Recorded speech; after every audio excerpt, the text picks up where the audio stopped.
session's scheduled for about 45 minutes, so I'm going to try and make it as interactive as possible and let these guys do the talking. So I thought I'd just perhaps kick off with just understanding the sort of audience that we've got here, just to give these guys a better chance of answering maybe the questions and everything. So, developers in the room? Okay. Money, financiers, investments? Okay. Brokers? Anybody else? Brilliant. Thank you for that. Just wanted to kick off because, real estate hospitality these days, I think, is very much sort of blurring the lines with so many different aspects of real estate. So perhaps, Vadrana, could you outline a few reasons for what's happening out there in urban living?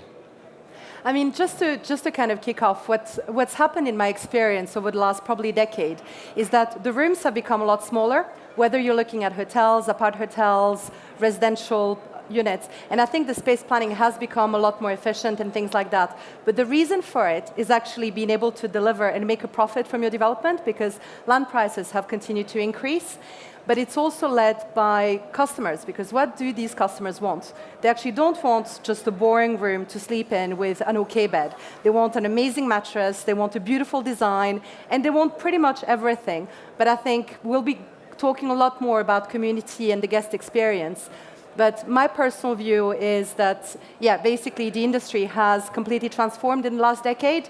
And also the sales channels actually are quite interesting, because everyone used to go to, say, Hilton.com and book their preferred hotel bedroom. Now we have TripAdvisor that gives us a lot more insight into what the hotel really is. There's Airbnb, and the OTA business tends to take up quite a massive chunk of actually the hotel revenues. So, all right. So changing industry. The developer on the panel, Southern. Talk through Future Generation and the brand that you've got from a student housing perspective. Yeah, no, absolutely. I mean, I completely agree. Even from a student accommodation perspective, we put a lot of focus on the amenity spaces and the communal areas. The bedrooms are the bedrooms, okay, but for us as a developer, what sells the scheme is actually, when a student walks in, it's the amenity spaces, it's the communal areas. That's what convinces them to go for one. Live here and not there. It's that sense of community that we're trying to foster in these developments, really, which I think is reflected in other assets as well. The co-living stuff. It's even smaller room, but then you have huge amenity spaces, and that's why people are choosing to live in those kind of developments. And through your experience with Future Generation, have you seen any sort of shifts in, okay, we've identified the rooms are getting smaller.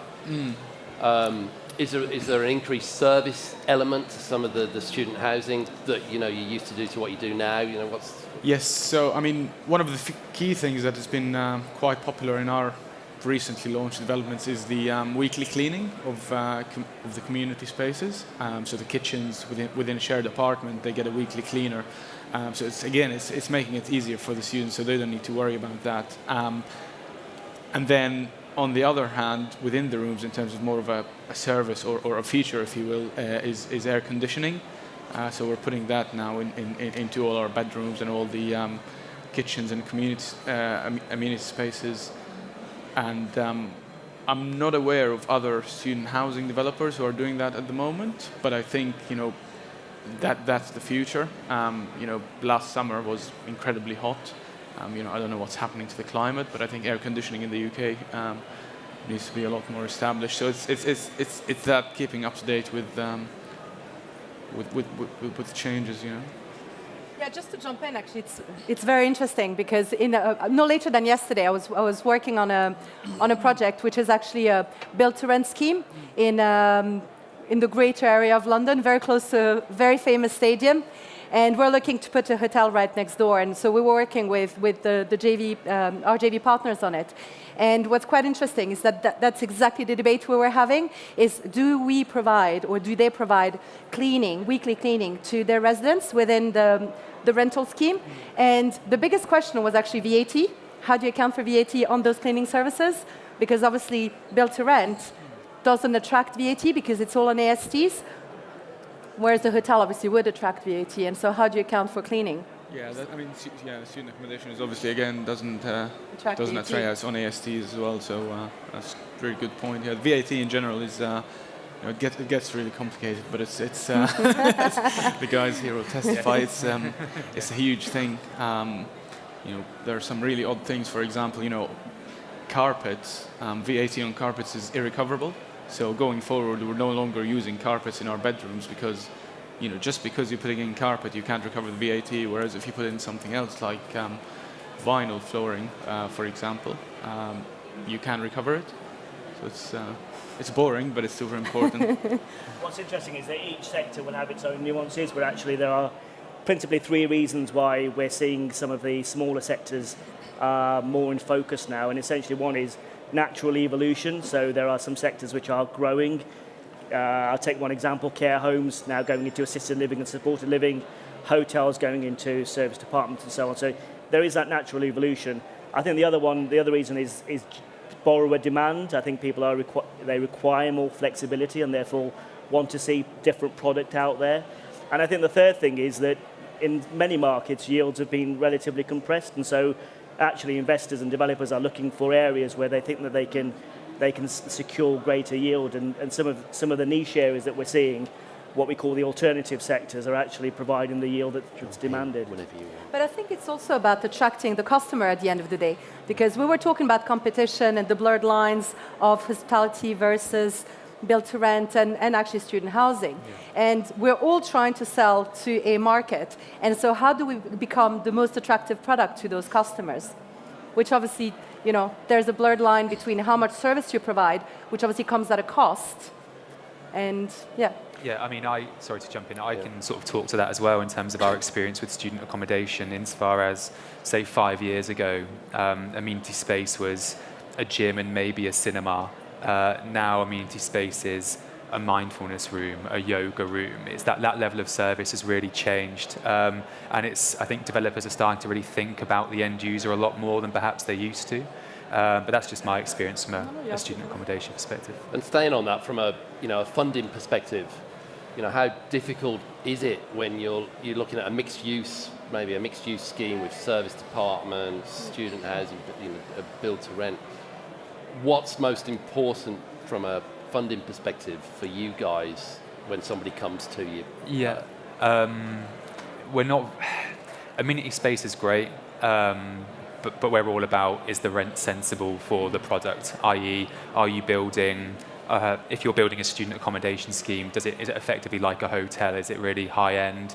And are you trying to achieve rents that are above market, or are you providing something that's more basic? And do the rents fit in line with the market? That's what we're more interested in, frankly. But you also want to make sure that if you are, I don't know if you mind me saying, but the future generation stuff is pretty high end.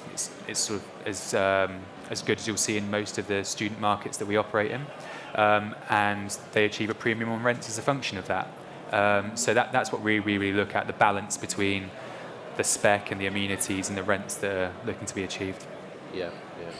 Anthony, you're sat there quite quiet at the moment. Would you like to talk through maybe briefly what Volume Property does? And so we're a development company. We from the full cycle, from sourcing sites to getting planning to building them out, operating them. So we're sort of a full cycle developer, landlord, operator. It's pretty interesting actually because prior to that, prior to my development company, I ran a lettings and management operation. So I've had exposure to a lot of the sort of parts of the student market, whether that's from the HMO to purpose-built student accommodation, to apartment rentals and the rest of it. So it's pretty interesting where things have changed now in the direction of the market, and as you say, more amenity space and making good use of communal spaces, but also trying to couple that with rents that are realistic. You can provide as much fancy amenity space as you want, but if your rents aren't priced correctly, then there's going to be some difficulty there making it stack. And from a finance perspective, it's not going to be plausible to do. It's great to provide the amenity space when it comes to these schemes. But, you know, and as someone was mentioning earlier about the price of land, it's a lot more competitive now. Prices have gone up. So to try and balance with this amenity space that doesn't really generate much money, it adds a little bit to the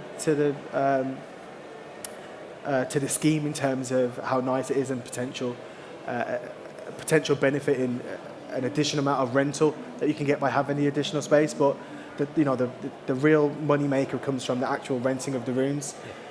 So that's where the challenging is really finding out what spaces are being used. I mean, how are you actually assessing what is actually being used by students and how many?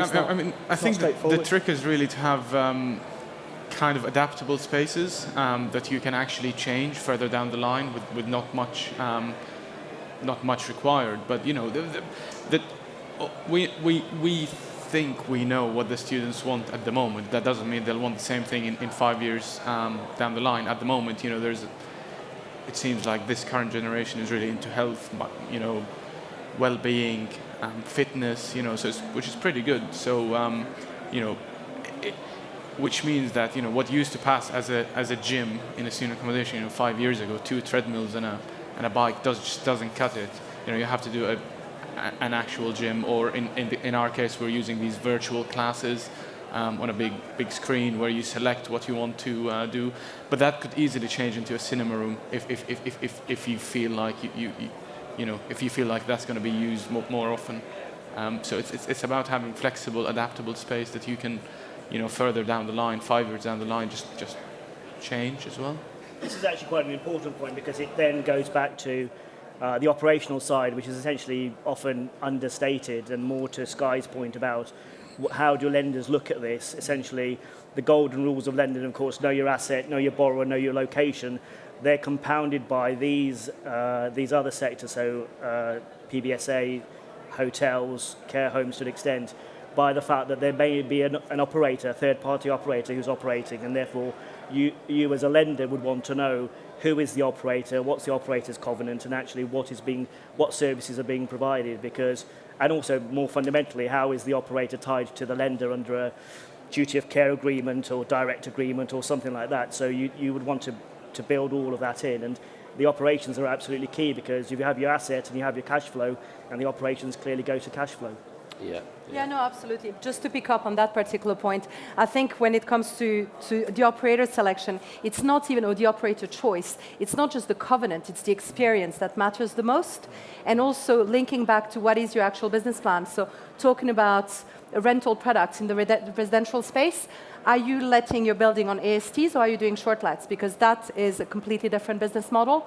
And when it comes to lending in general terms, whether you're looking at underwriting a development, which will have an element of stabilization, you actually do have very different pockets of lenders, depending on the style of operation you have. So you'll have obviously the specialist hotel lenders who will underwrite cash flow income, whether it's a development and then, you know, a hotel development that's then stabilizing, and where the exit will come. But the value of your hotel is an actual function of your bottom line as opposed to your top line. And understanding that cash flow and having the right team on board is exceptionally important. And and obviously then we can talk about brands, and obviously that adding value and strong distribution channels. And again, when it comes to the resi space, if it's a brand new product, having someone like a JLL on board to help you do your lettings will provide the lender with comfort that actually it is likely to let, and you're not going to end up with a half-vacant building, regardless of how nice you've made it. Yeah. I think it's important from every lender's perspective that you don't just decide because this is the space that everyone's now operating in and interested in, and that this is where all the investment money sits and the overseas capital that's coming in, that we now wade in and start lending in this sector without ultimately understanding what each individual asset class offers. So we've, in Maslow, have invited in valuers that specialise in build-to-rent, co-living, and then sometimes you get a mixed, as you referred to, a mixed planning, where you've got different elements of all of those asset classes in the one. And then you have to wrap your head around, well, how do you present that to your investment committee as to how that's valued? So what you just go back to the basics of business is that you look at each income stream in isolation and see how that's derived and where the operational costs come from. and you work back to what has been the achieved yield in each of those segments and sectors over the previous 12 months and what transactional evidence is there in the market. Because it comes back down to evidence-based lending and what that asset has traded at. And then you have to get into the nitty-gritty of where each of those marketing business plans sits, how they're going to market themselves. And if you get, in my view, you've got two types of, and maybe three types of developers. Someone who's very experienced in the sector in which they operate in, and a developer who has typically, in the last 10 years, traded in the residential space and has now said, right, well, I've got a lot of risk here. This is where it's headed. I need to diversify. I'm now going to start bidding and looking at serviced apartments, but I've got no idea about how to run it. So I get in an operator. Trying to choose an operator at the end is very difficult because you've got operators that will look at overpaying, in my view, from a rental perspective and that lease to obtain market share in the UK. But they may have a very strong presence in the rest of Europe. And then you will have an operator that's based in the UK who's very established and is a very good covenant, and their lease is achieving very good yields from a sales perspective. My view, I would back that transaction with the proven operator at a lower rent, but gets a better yield at the other side. So it's a longer term play from a stabilisation period. So you can't just say, right, well, we're now funding co-living, we're now funding build to rent, without understanding how the end value of those transactions and where that business plan comes into play. So it's a much bigger picture. Yeah, no, super. Thanks, Emma. Just coming back to you, are you seeing failed resi moving into serviced apartments, for instance? An increase? I've seen a couple. Just that's. You're probably referring to what was and is termed micro units. Well, it's maybe developers that have had a resi project priced at a certain point. They're not selling them. They're sat on it, and they need to generate income. Yeah, you seen more of that, or? I've seen a couple of cases of Okay, that. I've seen yeah. people who've got a residential consent. We do a lot. We do a lot in the northwest, and typically the model that those developers adopt is they will pre-sell units off plan, take large deposits, use that to fund the first element of the build and find a funder to do the rest. I've seen developers unable to sell stock and then flip that into a build to rent product. I've not seen it into a service depart. I've not seen the actual planning change as such. Okay. I've seen the business plan change. And I think that will become more prevalent as time goes on.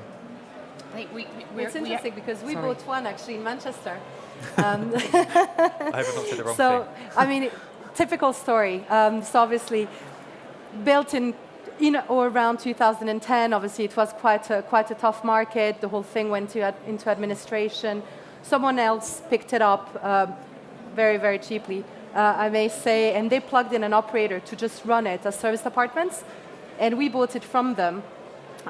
In 2018, I think it was August, and actually we changed the planning because we wanted to tidy up the planning history because they traded it for 8 years by that point in time as effectively as an apart hotel, so as a commercial venture, and they weren't paying VAT. I mean, it was quite funny, and it ended up being actually the most challenging planning process I had ever been through.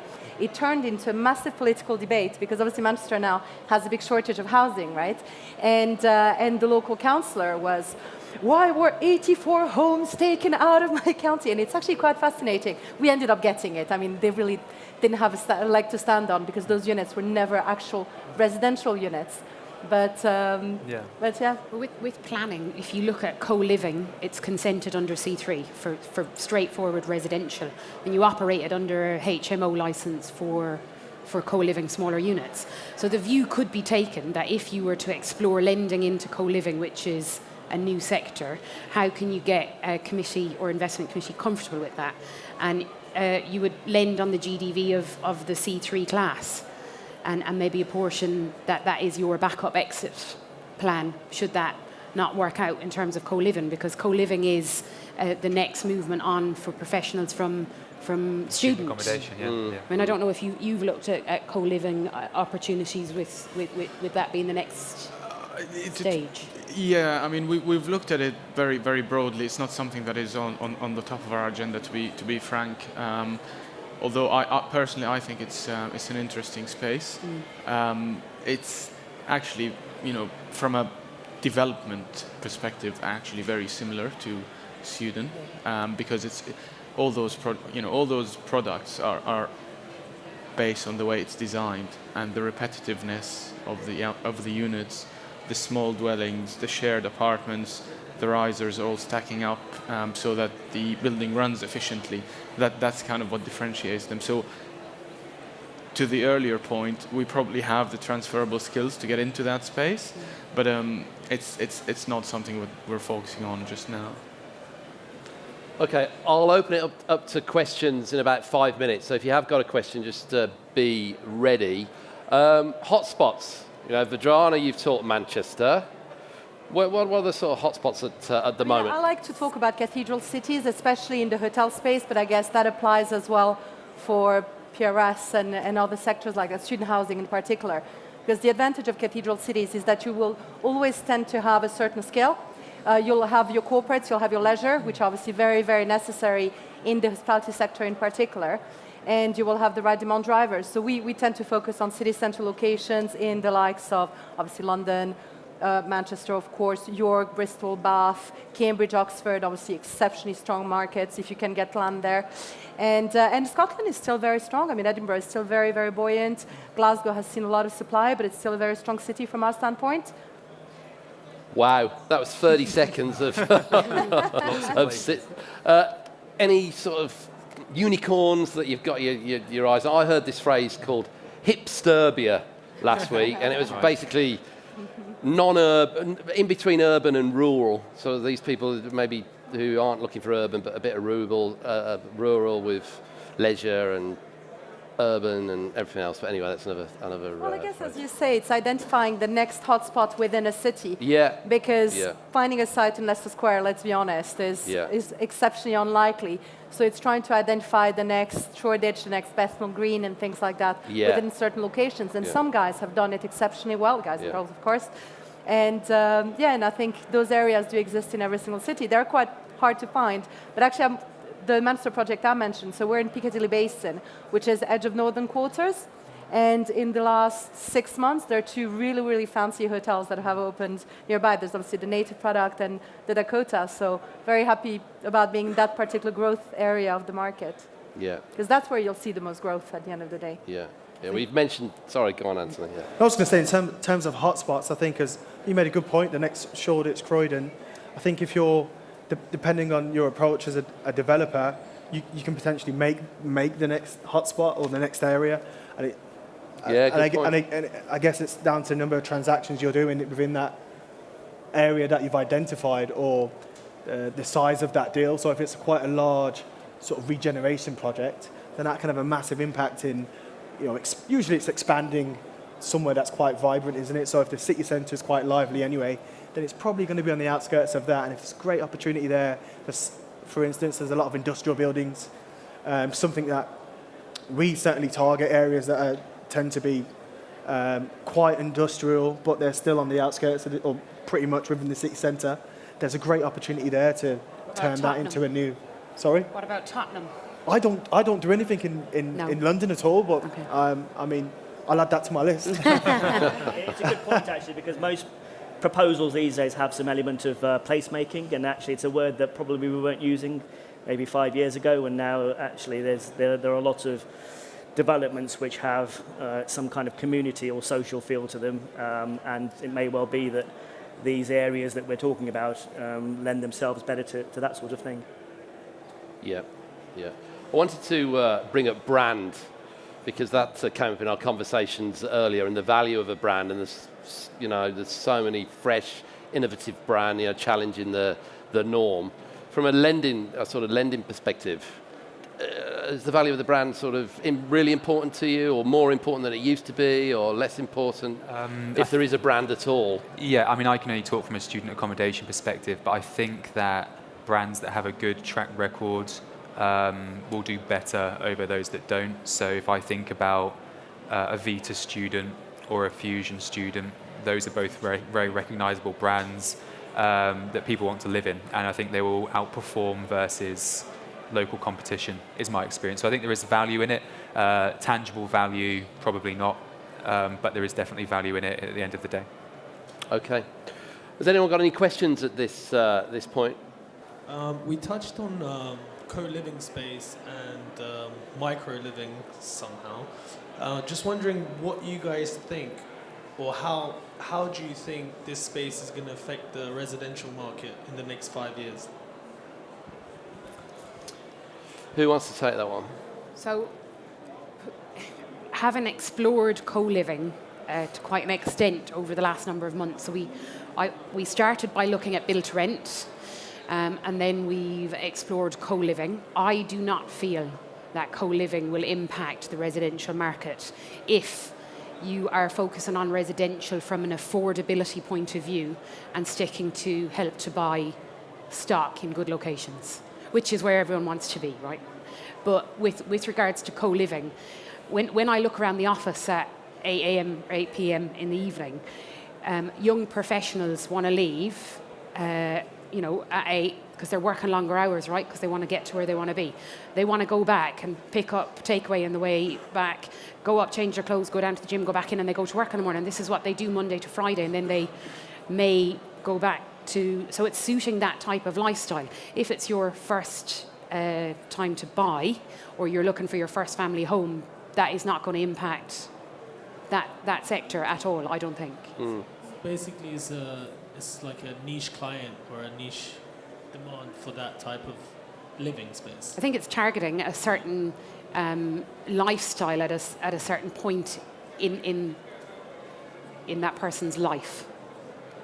I'd agree with that, and I'd also say that actually there are question marks about scalability in co-living as well, but also outside of London, where property prices are generally and rent is generally cheaper or less, whether people would actually go and live in a development with other professionals if they have a choice of where to go and where to live, potentially.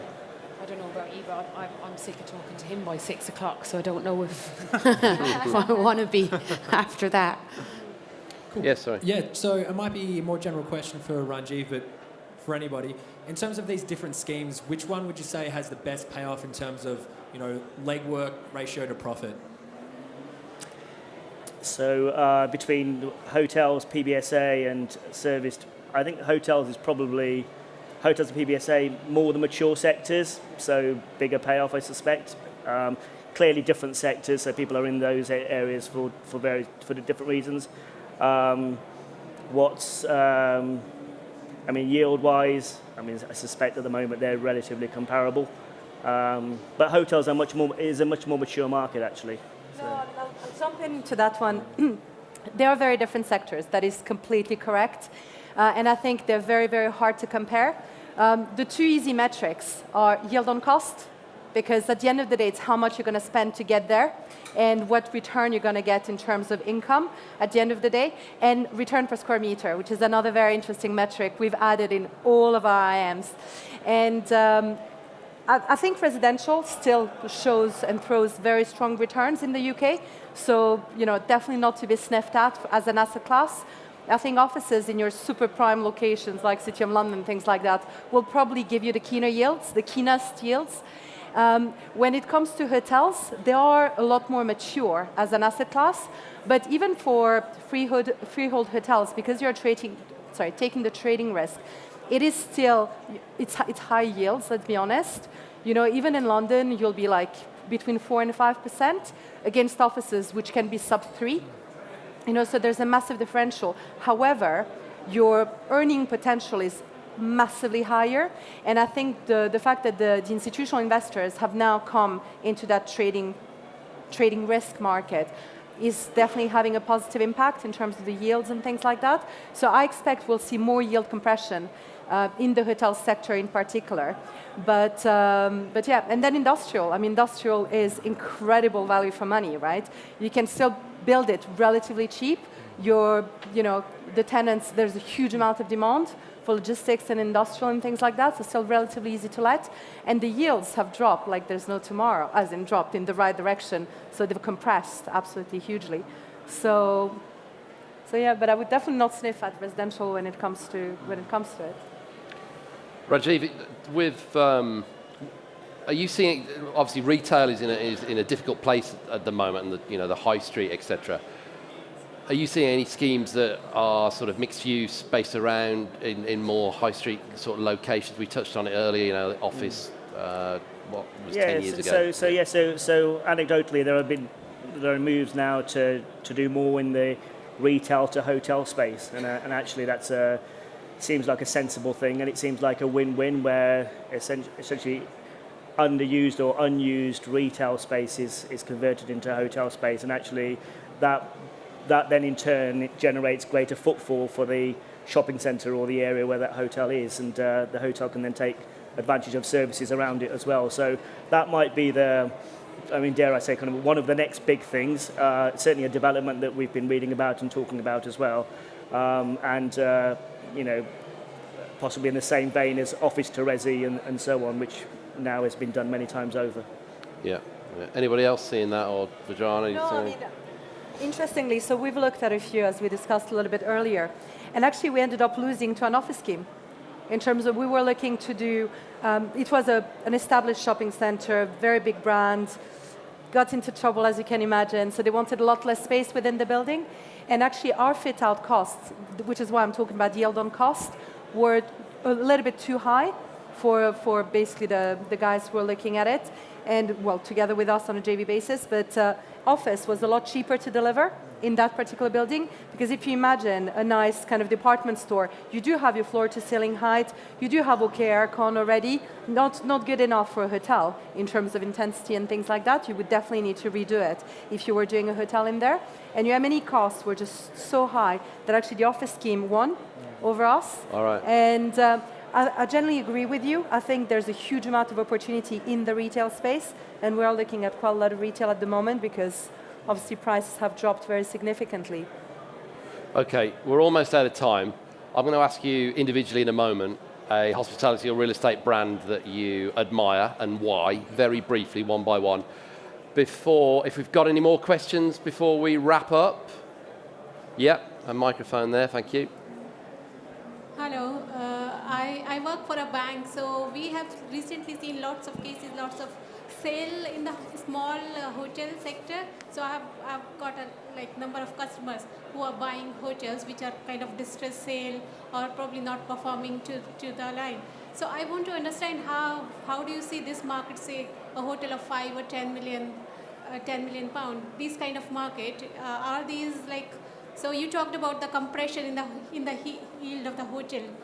So do you think these are which sector of the hotel you think is the most affected? How big are those hotels? Because the price doesn't mean anything. How many rooms are we talking about? Probably 150 room, 150. Okay, so that's very efficient operationally. Right. If you're looking at a hotel that has over 75 rooms, normally you get really decent economies of scale. How big are the rooms? I've not seen. Okay, fair enough. But seems like so, the bottom line is, again, going back to what we were talking about earlier, which is experience, management, and things like that, we pick up all the time hotels that are actually not doing really well operationally, and our business plan is value add, so we're not proposing to add any rooms or anything like that. We'll literally buy it, change the entire management structure, and run them a lot more efficiently, and that is, and spend a bit of money on them as well, make sure that actually you attract a slightly better rate and things like that. Often we'll also look at rebranding strategies and things, but as I said, it's completely location dependent. Your yield compression, that was industry-wide, just because there is a lot more appetite for hotels as an asset class, but on an individual hotel basis, there's so much you can do to improve the value, and as I said, it's not the size that's going to dictate the value improvement, it's what you do with it. And I work in the city of London, so I see lot of residential apartments in the city are kind of empty, they are not let out. So how do you see, is it going to impact the valuation for these high value apartment, 1 million apartment, 2-bedroom apartment for $1 million or so? These are supposed to be lent on say as a service apartment or Airbnb, but these are empty, no one is taking them. So do you think this sector is going to have an impact? Whereabouts in the city are the apartments? Yeah. central London kind of. Are you talking high-end resi? Yeah. Yeah. So a lot of these apartments are purchased by overseas investors, and they're quite happy to leave them sit vacant because the minute you put a tenant into them, you lose what's perceived as your new build premium, which could be up to 10% of the overall value. So they're quite happy to leave them sit untouched for 5 or 6 years, get the yield growth off them, and then resell. So what do you Yeah, think? and to add to your point, actually, the problem you have with new build or newly refurbished apartments, the second you start letting them, they'll drop in value. So Right. when it comes to actually the new build sales market, you are going to affect actually the valuation of your residential, but it all depends on what you want to do with the asset. If you as the lender are repossessing it and all you want to do is try and get some cash in the bank, it may actually be maybe worthwhile you just seeing how much you can get for them bulk rather than going through the pain of trying to manage it through Airbnb or whatever. Because, I mean, if they're really well located, getting them let on a medium to long-term basis via like a corporate housing style agent or something like that could work really nicely, and you would definitely be getting more than your traditional rents. But as said, it depends on what you're looking to do with them. And as you're saying, sometimes it's best to keep them untouched. So do you have a view on the valuation of these? Sorry. Can we perhaps have that conversation afterwards? I think the guys are hanging around, but we will sort of bring it to a bit of a close. So, Rajiv, a brand that you admire and why, just quickly. In the hotel sector, Hilton, just because they're massively consistent. All right. Never had a problem in a Hilton. Vajrana? It's a really tough one. You can't say your own. So can you? No, I won't say my own. No, because no, I would say actually I'm very, very impressed with what the boys from Citizen M have done. Right. I wouldn't say they're my favorites, but I think their growth has been absolutely incredible. I think they've created a product that really appeals, to a certain type of traveler, and corporates and leisure alike. I think they're tiny 12, 13 square meter rooms with the beautiful public areas. Yeah, I would definitely say, I would say Citizen M if I have to pick one, but I admire a lot of them, so All right. hard to say. Great. Tarek? I'll go for a more obscure one. I actually came across it earlier this year. It's called the Body Holiday. Pardon? Body Holiday. Body Holiday? The Body Holiday. Check it out. They've only got, I think, 2 assets at the moment. It's in St. Lucia as well, as we were discussing earlier. And the concept is that it's a health and well-being hotel. So everything is around those health and well-being themes that people are into. But the reason why it's interesting for me is that because it's health and well-being centered, it means that you can get a longer occupancy cycle. So people who are into that sort of stuff will go in the winter, they'll go in the autumn. So actually, from a hotel perspective, seasonality is out the window, and you get a more stable occupancy rate. And they're looking to expand to Europe at the moment, so it's really cool. Interesting. Emma? I think for me, a rule of thumb with lending has always been that I approve of keep it simple. It doesn't have to be difficult. You don't have to add lots of unnecessaries to anything. So if a well-run machine such as Seiko, which is now rebranded as Eden, which gives you a good covenant for any potential service apartments. Yeah, okay. Okay, good one. Sky? I'll go with Vita Student, simply because of what they did. Don't worry, I was going to say you, but I thought it'd be too cheesy. Simply, they really sort of began a revolution in the student accommodation sector that now future generation do better, so it's fine. I think they were sort of a mainstay of the student accommodation sector in the sort of early 2000s and did great. Finish off, Anthony. Hotel brand, I've had some good experiences in Radisson Blu.